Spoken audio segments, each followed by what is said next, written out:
I'd say NGOs and also government as well to sit down on the table and go out there and make sure that people understand this. We need to listen to the community, to see what the issues are, instead of coming here with a solution. Yeah, just saying this is your solution. We actually need to hear what they say, and perhaps sort of asking what is their expectations, what solutions do they perhaps think might work in the area, and then we can also combine the solutions we have and see if we can come up with something. So can we say that, Pesh, what you were saying is raising the awareness of the value of ecosystems through a two-way awareness. It's also understanding how do people value them, but ecologically and scientifically, what is their value? There's scary statistics that you can share with people, like a hectare of wattle using an Olympic swimming pool's worth of water per year. You know, so that's people pay attention. The issue is the continuity not just but also the follow-up to keep what's being done. I'm just thinking learner exchanges as So well. the consensus I've got here from what you said so far is that this is more of a Took a couple the NGO stuff is community members to was it Howick? Sort of had exchanges there. the consensus seems to be that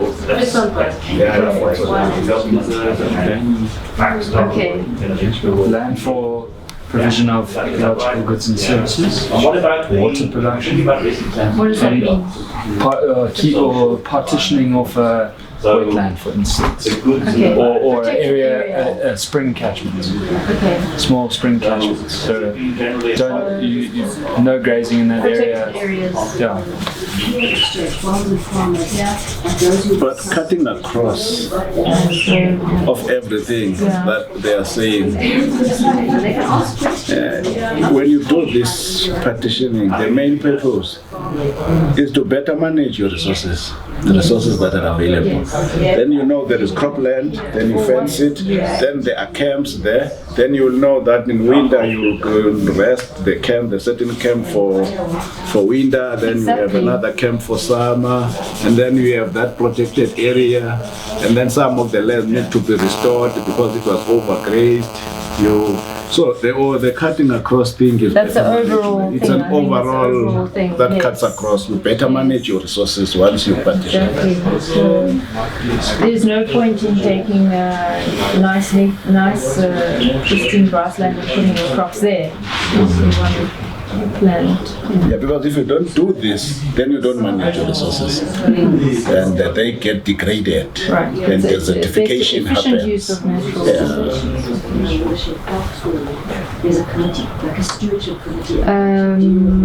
Right, so we've got grazing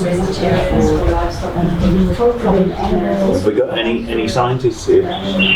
This is great.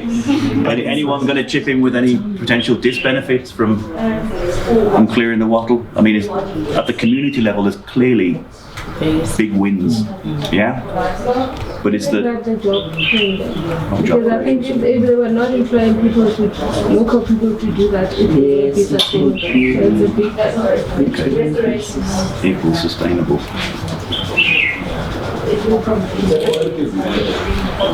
just want to hear from the community if they've seen any evidence of biodiversity benefits from clearing of the water. Like, are you having any other species growing after the area has been cleared? Or is still barren, still bare? So the grass hasn't come back? Not yet now, because they started early this year. Yeah, it's still in your teens. April, yeah, it's still new. But what about the CSA stuff? You said they were cutting in 2017. Yeah, there is some new biodiversity there. So new grass regrowth? Yes. Okay. Because in Mutsi, they even did a call-in there, and also at Tumapele, they did also call-in. So the grass did come back. Obviously the bed disturbing the carbon cycle. Yeah. Issues to do with carbon. So Yeah, but I mean, there's not really direct benefit to the community themselves. They're not really benefiting. I mean, if they can appreciate that it has a larger scale or maybe regional. But in the bigger picture of the project, it is important because obviously we've mentioned water, so there's a positive for water. There's a potential negative for carbon. That's what I mean. Yeah. The carbon benefits themselves. I mean, it's not something that they can benefit directly from. I think. Or what do you think? No, it's. I mean, unless they're linked to a kind of carbon payment system, which is there is a potential to do, but then you'd be linked to two systems which would be potentially antagonistic. One would pay you for getting rid of the wattle, and one would pay you for or for doing something else to offset the carbon.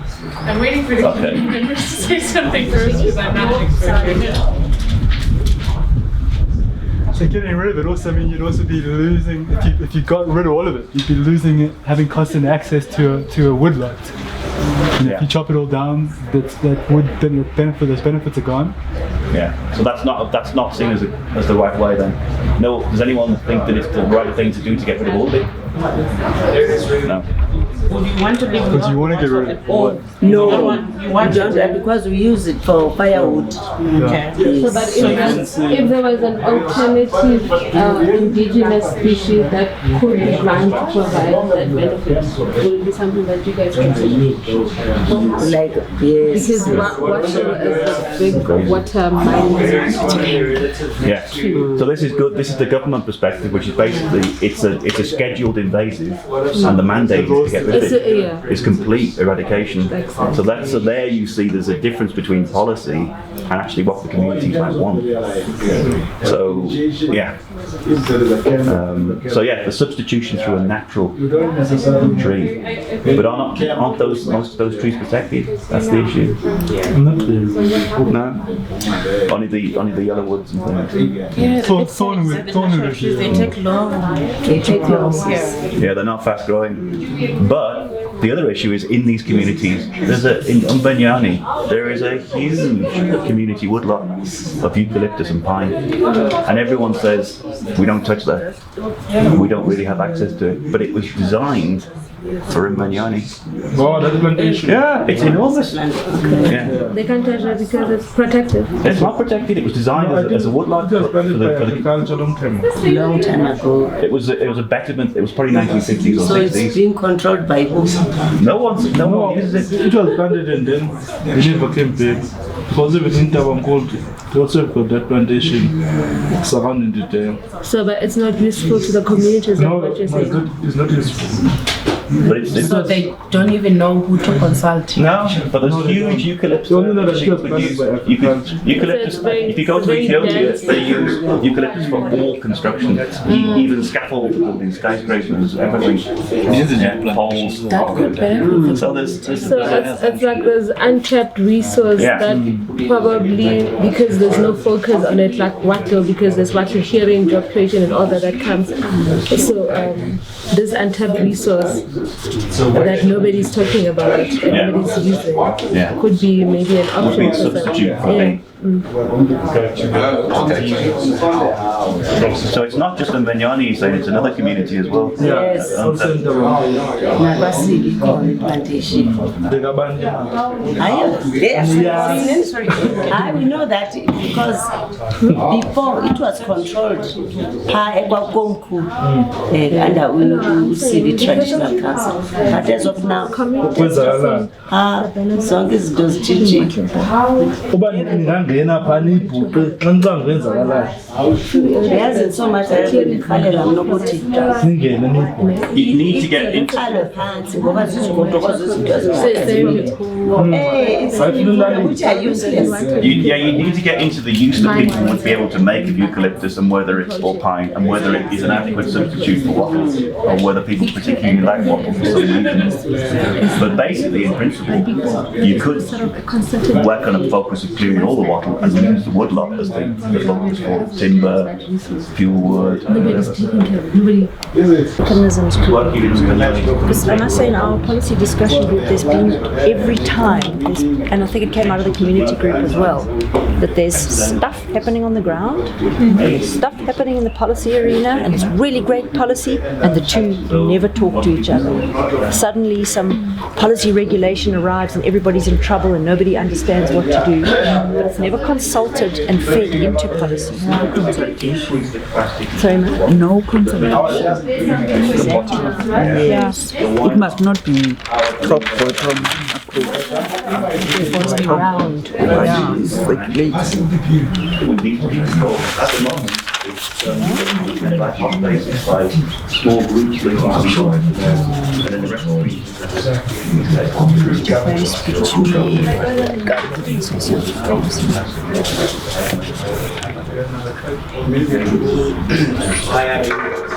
So you're saying there must be better bottom-up consultations.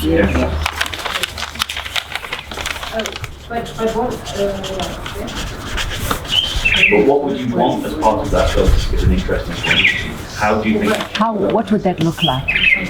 as it is at the moment, with just people... If somebody was to come and consult you about rangeland policy, well, how would you want to Yes, then we make inputs around that issue.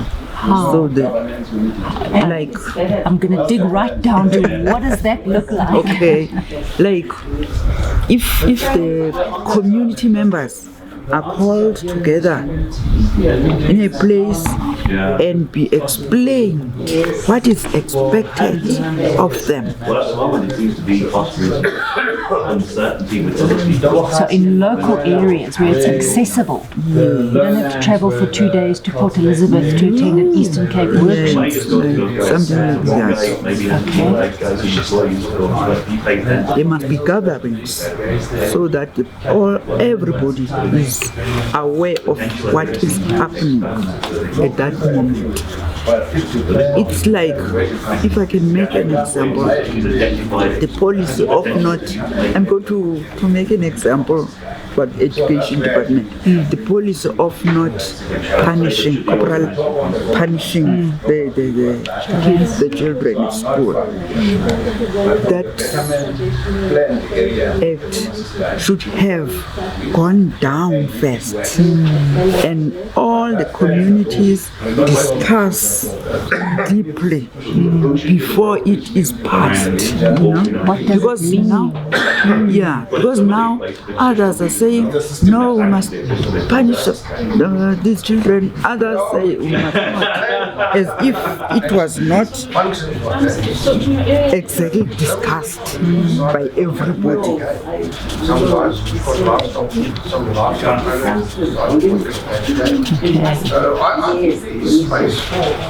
It's something that kept coming out really strongly in the policy group.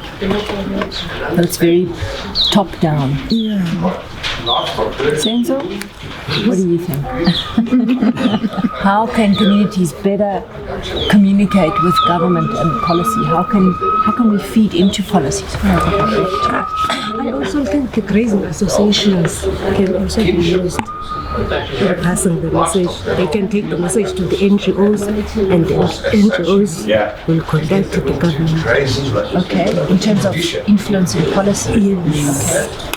And I just want to take a step back. Are those grazing associations, is it only people who own livestock? Or are there rangeland associations? No, it's not only people who own the livestock. Everybody in the community is allowed to join that association. Okay. So whatever the name is, its purpose is?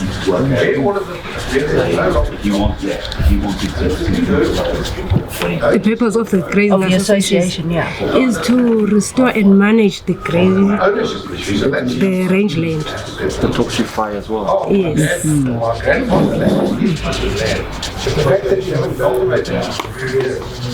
Okay, so you're saying those associations need to inform the other stakeholders who are working in that area and forming policy for the management of that area. And I suppose it's part of this, but it's a more cohesive group. Community is very broad. And just to add, it's the building associations that are only focusing on rangeland, other things like areas, Protected areas. We've got 3 questions. Are they the same in each group? I think. Not sure. No. Anyway, the first question is partitioning for what? So I've just mentioned like cultivated lands. What are the other ones? So our first question was what partitioning. So we came up with, first of all, just overall planning your landscape into areas for management and for efficient use of natural resources. So we decided that if you have pristine wetlands, then you want to protect those. You don't want to plow in those. You would plow in old lands. So it was all about overall better, efficient use of what you have, your natural wetlands. So the first thing they said was rested areas for grazing. That's a one partition. Then also for livestock, cultivated lands, either where there's been old lands before or someone suggested where we've cleared aliens, but it would be fodder for livestock. And then there was restoration of alien invaded lands for improved biodiversity. Also on the same protected areas now, wetlands, springs, forests, maybe, for biodiversity and water. Then we had Tony's idea around defining agroforestry area where we've cleared, and now we still keep it productive for livestock, but also biodiversity and water. Then there was cultural areas, so it came down to just making sure everyone knows where the burial areas are, because it can happen that you're burying in a wetland and that's got health problems, or other places. Then of course urban areas. So then we came to our second question. Well, first let me ask you, is there anything that we've really left out here? We've got rested areas, we've got cultivated lands, protected, officially protected areas, maybe agroforestry where we've got cultural areas and urban areas. You can imagine your landscape. Also cultural areas that would be like places to harvest plants for traditional purposes. Oh, like medicinal plants, materials. Even like is that a cultural area? It won't fall under protected areas. Biodiversity areas, beauty markets and things like that. I mean, beauty. Yes, but in biodiversity areas. Yeah, high biodiversity, high or significant biodiversity areas. Okay, where you would harvest Most likely. medicinal plants. So there'd be some regulated access, like in some parks. Yeah, okay. So do we put that under protected areas? Yes, they are. I'm going to put it here. Yeah, that's good. So it's medicinal plants and thatch, which could also go into cultivated land. Thatch is important. Where do we put it? Cultural area. So partitioning an area. Partitioning. Yeah, it could also go into cultivated lands. Even there, and Heidi, just to ask about this, there's the initiation that we crossed it out. Okay. We decided as a group to cross it out because it was decided that normally don't define an area that's just for initiation.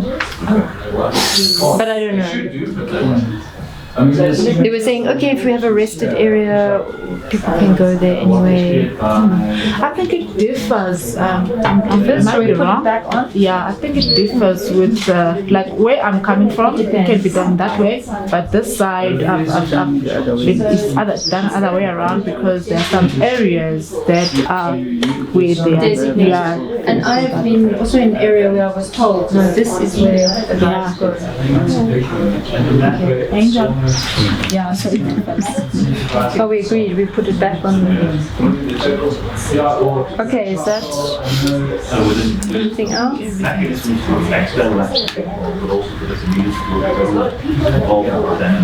It would be quite nice to try and draw this later on. Yeah. You know, it helps you think. But now we came to for each one of these things, and we didn't get to all of them. We actually only got to the first two, grazing and cultivated lands. Okay. Maybe we'll have time to move on. Speak about the community, but to touch on some key points, I think the first, raising awareness of the value of ecosystems in terms of how people benefit directly from them, and also giving them the power to decide how they want to manage the ecosystems for the kind of benefits that they want, rather than to impose like what's appearing on them as a sort of, an outright sort of policy, rather than to be instrumental in deciding how they want to manage their rangeland. So that's part of the two-way awareness. Yeah, very much so. Yeah, I think it's a fundamental first step. And then secondly, incentivizing businesses, I think that's a great idea on paper. But I think they've also again, the same kind of thing. They need to be fundamentally involved in coming up with those ideas themselves. It's one thing to sort of impose a business plan on a community. There's very little uptake. Tends to be very little uptake. So, It needs to be entrepreneurial rather than dependent on jobs. Because there's not a lot of job uptake here, we know. Just a few. I think people, they are so aware of Let me just say it first. People are so aware about the climate change because they are experiencing it as in now. So I don't think the awareness is to be a very complex exercise because they see that the world is changing. A lot has been changed. A lot because, for an example, there are years where the farmers were not able to plant maize due to drought, and then there will be a lot of rain maybe in January. For those who have planted, maybe the maize will be damaged because the rain is not coming at the time that it used to come. So they are aware that there's something wrong. So the awareness is, they will add up to something, but the awareness, it has to be there, and there has to be a solution. Or a menu of solutions. Yes, so that they can see that if this is happening, this is what we can do to protect our ecosystem. So they know they have the power to manage their own future, Yes. make their own decisions about their own future. Yes, because they are experiencing something as in now. So you're saying bring in other options, spread some ideas about other options, smarter agriculture, ecosystem-based adaptation type activities. You guys agree? How do you break out of that? Farmers appreciate they really appreciate whatever these interventions that you are trying to do. Yes, because some of the people in the rural areas, they don't have any source of income. They depend on crop production to live. There's no one working, and maybe some of them, there'll be 2 or 1 child who's receiving the social grants.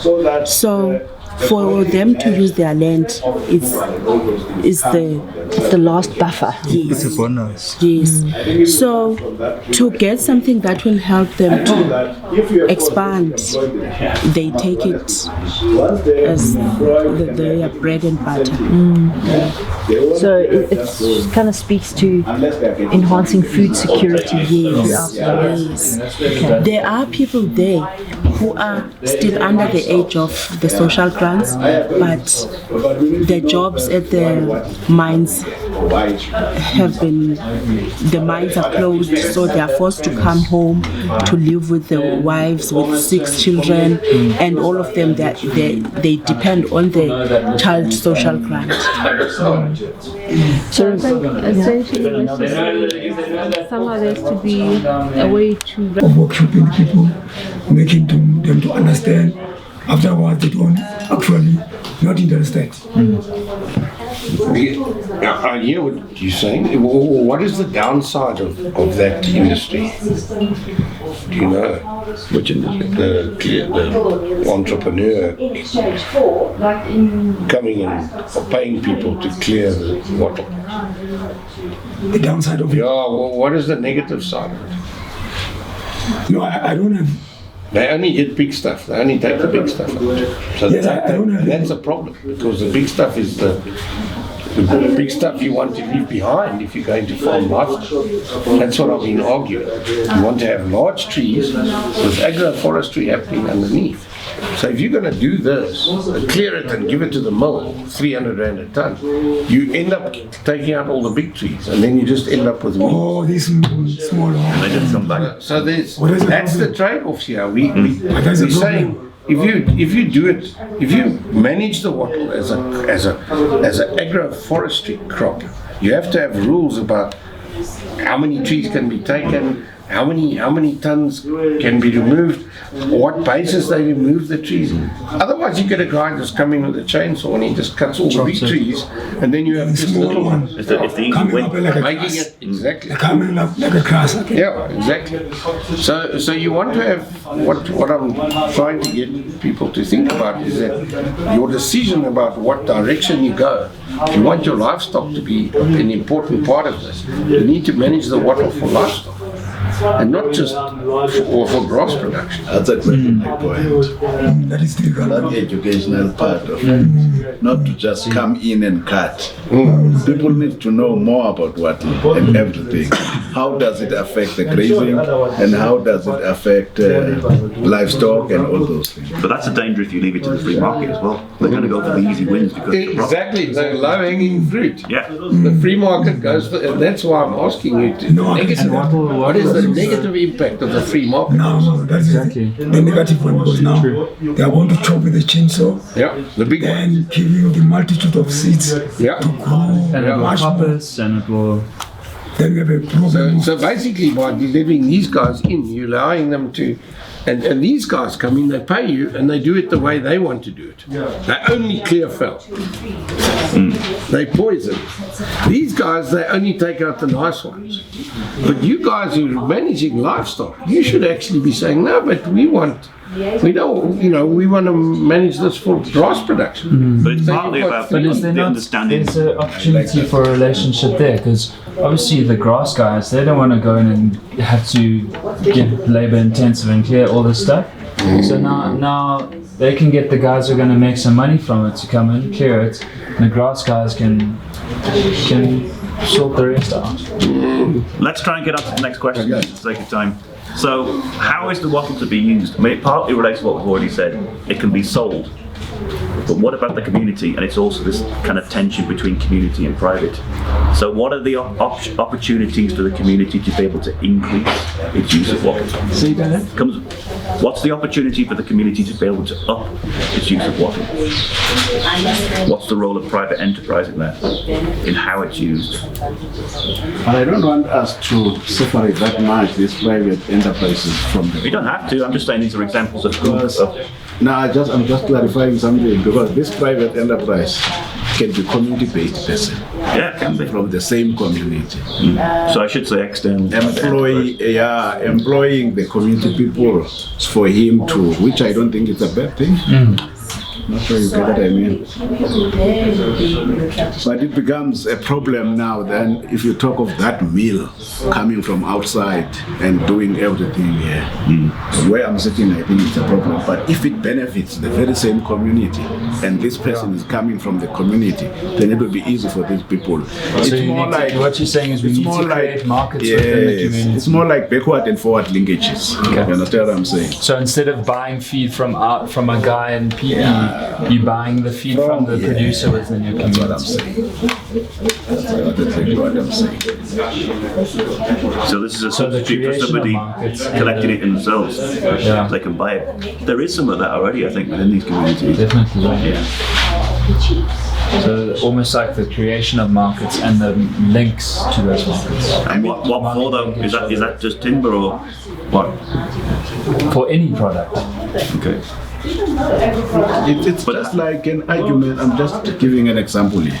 Just like an argument where you say government must provide tractors for the community to come and plow. And another example is how about government assisting some entrepreneurs within the community to have their own tractors and maintain them themselves. Bring in some incentives, then provide those services and bring in some governance systems where you say you can't charge so much for a certain number of for plowing, for a certain number of hectares, so that they are not abused, the community members. But assisting those people to have, and if you don't have a field, you don't have livestock, but you can have a tractor and provide a service to the very same community.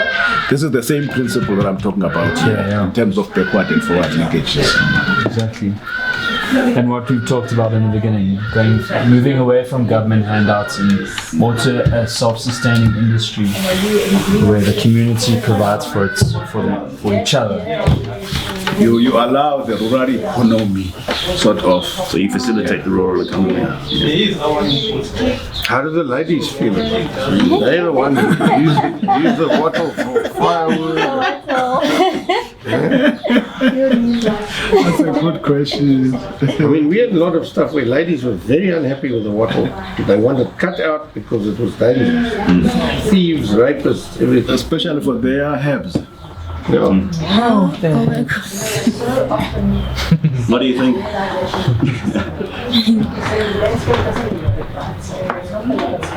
Okay.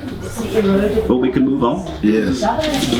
So, the thorny issue of control, and it's been, I think we've already touched on it, linking it to restoration. Certainly the other. You handle that. That's social need. It's difficult to know because I don't think there can be any chief who can authorize the demarcation of residential sites on the arable lands. And it gives us a big problem because sometimes these residential sites are being demarcated without consulting. That's a big problem. Who's allowing is that most of the time you find out from the common land, the headmen have no relationship with the chiefs. You'll find out it's certain headmen that just give the people land without consulting. Without consulting the chief.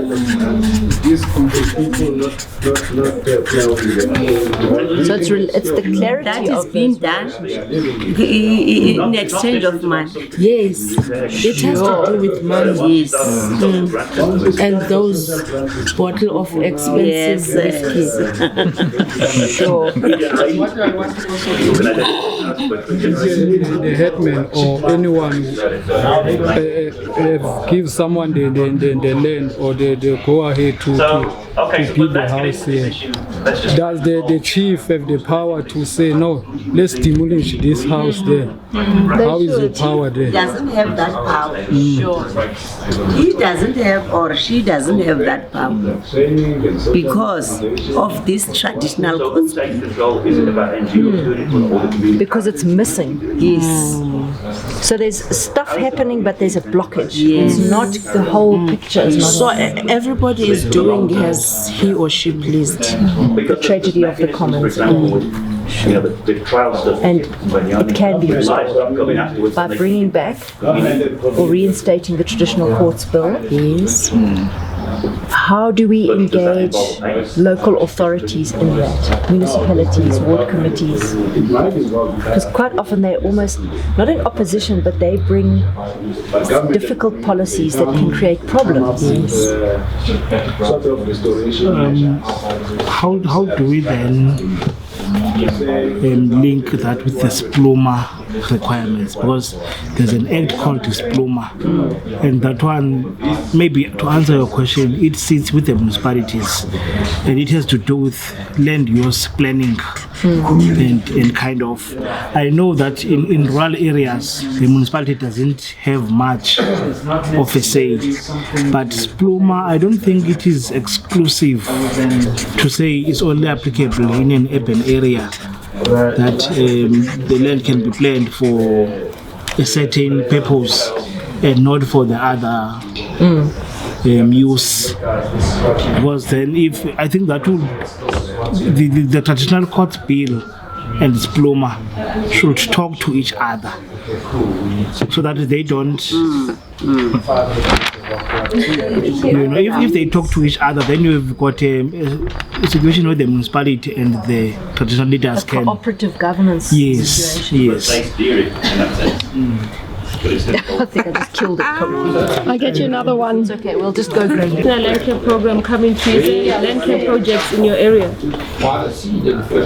Even from government? Yeah, no, from government. Because I'm thinking about Kara. No, I don't remember. Kumnyama.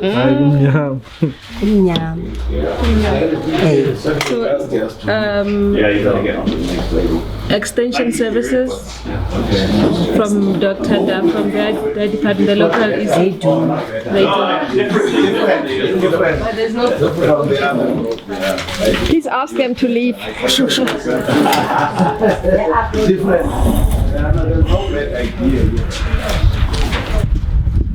I need some water now.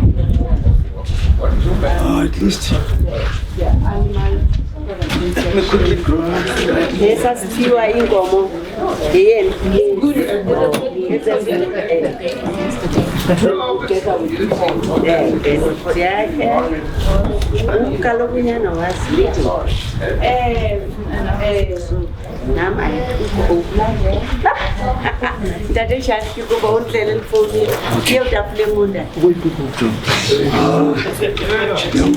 Hello, next group. Exhausting.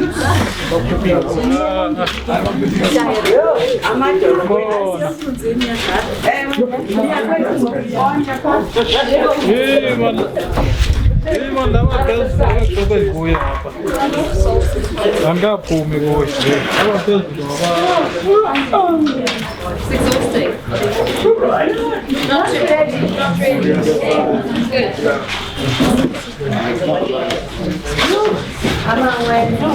So while we're waiting for them, I'm not sure what these topics are stuck up here.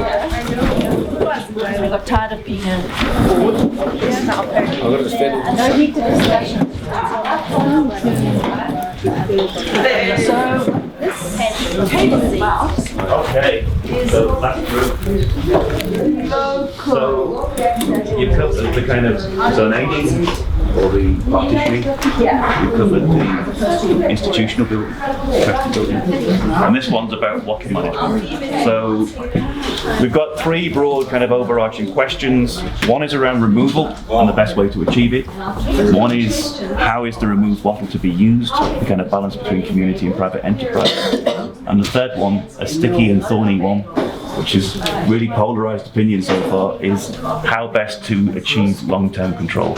Okay, so if I just briefly recap. So The first group basically said that it was mainly being driven in their communities by NGOs, but they'd like to see that continue, but with a kind of fallback with the government.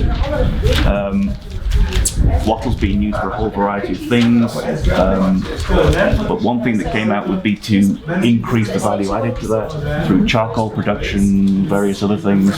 And the real one that polarized stuff was the longer term control. So one group said government's paid us, or someone's paid us to remove. Government needs to keep paying us to keep it down. So there's the difficult issue of how much ownership is being taken of the problem within the communities. The other group were very different. They kind of said this needs to be a government-community partnership, with or without payment, about education, and it was more of a focus on understanding why it was being removed and what the land could be used for afterwards, to kind of prevent kind of infighting about who uses what and why. So apparently lots of people use it for, some people convert it afterwards to arable land, crop cultivation, other people build houses. So trying to decide on uses afterwards is going to be important as well. So has anyone got anything else to add to that if we start with the removal and the best way to achieve it? Gardens, home gardens, could be linked with conservation agreements.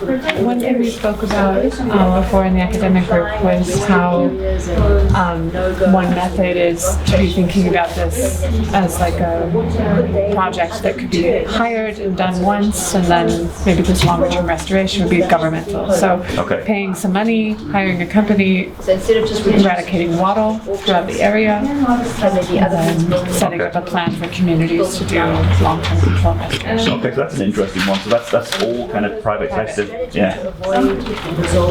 Stemming from that, a lot of the government targets are sort of very specific. In other words, it would be like clear 5 hectares, and that's it, where there's no follow-up. So it doesn't actually have the desired results, because you actually need to clear an area for about 14 years before you can actually say that area has been cleared of wattle, because of the seed bank and all sorts. So it needs to not just be a target where you say, okay, I've cleared 5 hectares, let's move on to the next area and make all the different communities happy for the first year. You actually need to pick an area and keep at it for a long amount of time, and do a lot of follow-up, or try and put in place where community members can actually carry on with the follow-up, sort of capacitate them, provide financial remuneration, incentives and things like that. What about, so perhaps government need to relook at their strategy in terms of alien clearing, instead of just making it a sort of target focused thing, more on what they need to look at what they actually want to achieve from this. Do they want biodiversity to be restored? Do they want to create jobs? So I need to relook at these strategies. So it's ticking lots of boxes at the moment, I suppose, in terms of supporting communities. And I think another potential strategy is to look at it from an ecosystem services approach. And so instead of saying this many hectares of wattle removed, we make the value be, this much water has been, and has gone back into the ground. Well, that's great, because and replenish the groundwater. So benefits in terms of ecosystem services approach. So he's got a bottle store. So measuring water instead of measuring acreage. I want to plot rather, land is land. And then maybe balance it with loss of carbon as well. Loss of carbon is another ecosystem. How do we boost this integrated policy? Again, Who was that? Who made that comment? one of the chiefs. She says, I don't remember ever being consulted. I was. So Because my wife was doing it, that's why. Blame Tally. Blame Tally. We also said that these land use, and we had a thing about what is the name? Grazing associations is not the right word. No. Because it's not all livestock. It's rangeland committees, associations, it's commonage association. So this naming thing could be a big story, and we need to get our heads around The reason that, that's a good one. because you end up with livestock owners being the only members of those things. Whereas if you've got commonage, you look at all the users involved. They generally be elite men, we have a certain say. So we've got to deal with this naming and who belongs to the associations, and they need to inform other stakeholders about how it can happen better. How did it happen? What are our challenges? Including informing NGOs, municipality, extension services, policymakers. They're a powerful voice, and they need the right name. And this speaks to the same thing, the multiple land uses within common property. It's not just grazing land. You guys unpacked it beautifully in your report. This one about not being consulted, and then some people were saying that the Dr. extension services are there, but they're kind of isolated. They sort of come and go, and they're not easily accessible. So that's as far as we got. I'm sure you guys have got lots more stuff to add. One of the things that has not come up and it's been dealt with in the development frameworks a lot is why do we have everybody trying to do the same thing all the time? All villages, all trying to do the same thing. Everybody wants to have goats, sheep and cattle and chickens, and they have a horse or two, and they have a house and a project. Why do we not have the development of communities which have a special focus on water protection and a group of communities? That they are the guys that high up manage to look after the water, and downstream guys who are recipients of the water either in the river or through an irrigation system, that they provide milk, and then we have another lot of guys who provide chickens. Why don't we get a division of entrepreneurial activities at a village level? In other words, to tackle this thing of everybody's trying to do everything at the same. Yeah, so everyone's got a little bit of spinach, a few chickens, some donkeys, and nobody wants to trade anything. And nobody wants to develop enough capacity and put all their eggs in one basket and say we are going to be a village that focuses on a particular commodity. How can that be? And I'm asking why it doesn't happen, because it seems so logical. How can communities do people? Which question are we answering, Tony? Are you responding to? But so that's not. I feel was thinking of number 2 actually.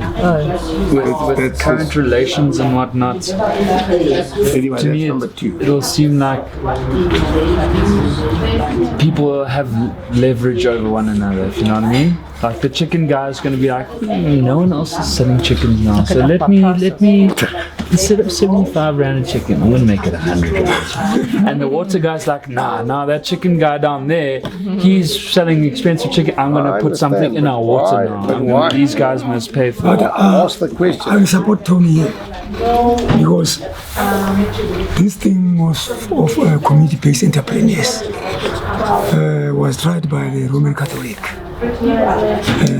It did establish a center whereby if you want to bake bread, introduce yourself and other ladies that maybe in that village in Parani, they did call them home industries. So I'm sure it's a matter of re-educating people about those historical background. I remember even in that center, there were people who were weaving the mohair. So those guys, I'm sure, is a matter of re-educating the community again. Because unfortunately, as I was talking with the ladies yesterday in the afternoon, unfortunately, we males, we don't like to be dominated by ladies. So unfortunately, we did. Putamai was crushed because now the male people, they did feel now these ladies who are now at Putamai Center doing home industries. Those ladies at the end will be more powerful. And definitely we don't like independent ladies. So I'm sure it's a matter of now re-educating. Those things were already there. Who needs re-education? Yes. The men. Then Department of Agriculture. Department of Agriculture, because some of them were involved with the gardening. there were agricultural shows at the village level, at the administrative level, at the traditional authority level. At the end, the KD Matanzima was able to take those shows at the district level. So people were getting what we call trophies for Senzele. It was known, when now it was those home industries combined, it was known as Senzele. So I'm sure it's a matter of moving the time which will be spent on re-education and education. Because I did realize even the males now, they have forgotten that prior this politics interference, it was compulsory for males to make sure that the field is cleared from alien plant. It was compulsory. It was a non-negotiable compliance. So I'm sure it's to re-educate, because I've said to the chieftains now, I'm sure another way of actually re-educating the people is a reaction of the state of the great Ladi, who was very strict when it comes to compulsory communal works that make sure that the fields are plowed, even the big field of the great chief is plowed on behalf of the visitors, expertise or maybe researchers going to the chieftains that they were getting meal free of charge because there was enough from both that big field from the chief and even the homestead who were plowing. They were contributing with some meals so that there in the chieftain's crawl, those people who are acting as rangers, who are there more than 12 hours at the chief's crawl to look after our mischievous, they were catered for with the food from communal activities. Can I tell you what happens in Rwanda?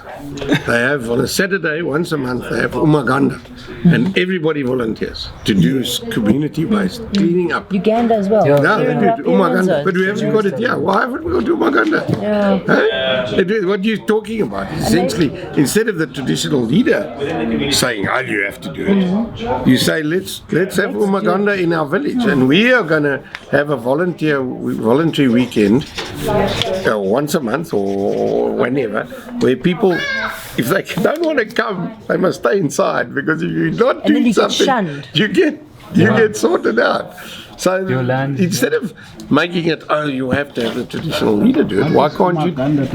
It's this voluntary work on a Saturday once a month in Rwanda. Repairing a road. Repairing the roads and cleaning up, taking. It's a big national initiative. I want to ask something, Nikki. On number one group, or not group number one question one, yeah. Did any of the group mention something about social mobilization? And based on social mobilization, now you identify what people know under NRM, and then identify the gaps in terms of skills plan.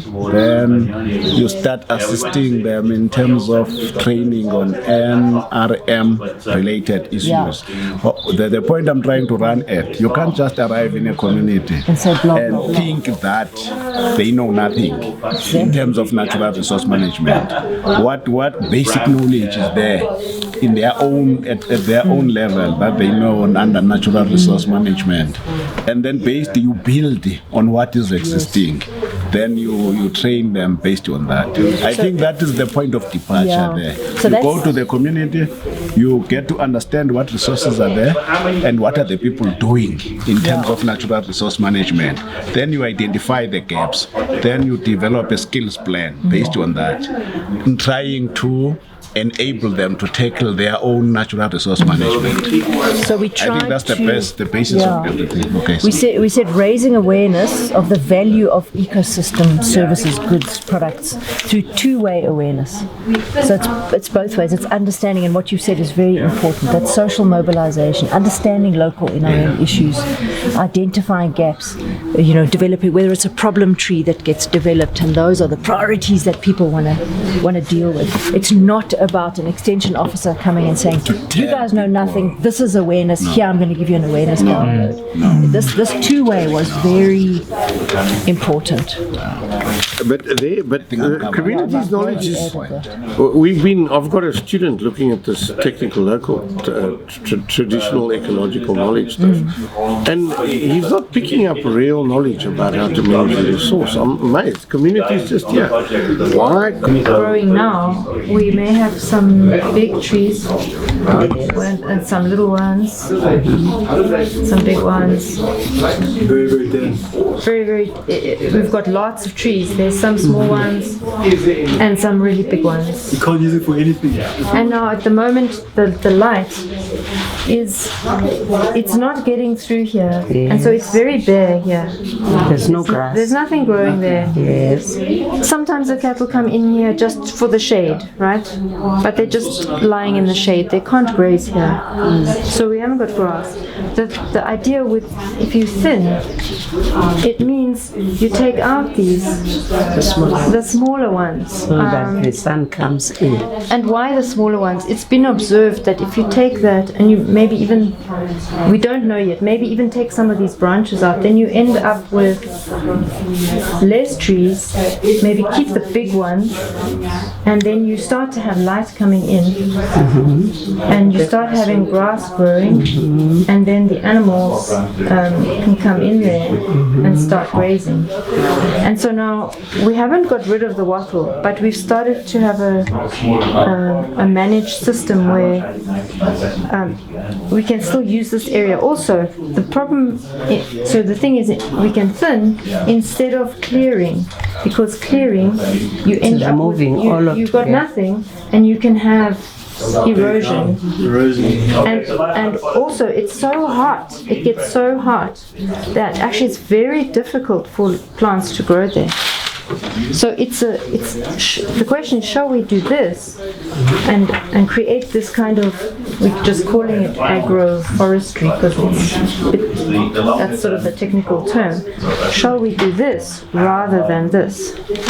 And if we do the thinning, how? And the question is how. We don't know how dense. We don't know. So we say first we need to do some research on that. There's been some observations, and people have compared very dense stands with less dense stands, and they've observed this. But if we had to make it something that working for water actually takes on, we would need to be very clear about exactly how many trees per hectare, how big must it be, range. Otherwise, because workers need to know which trees are we coming to take out. So you would need some research.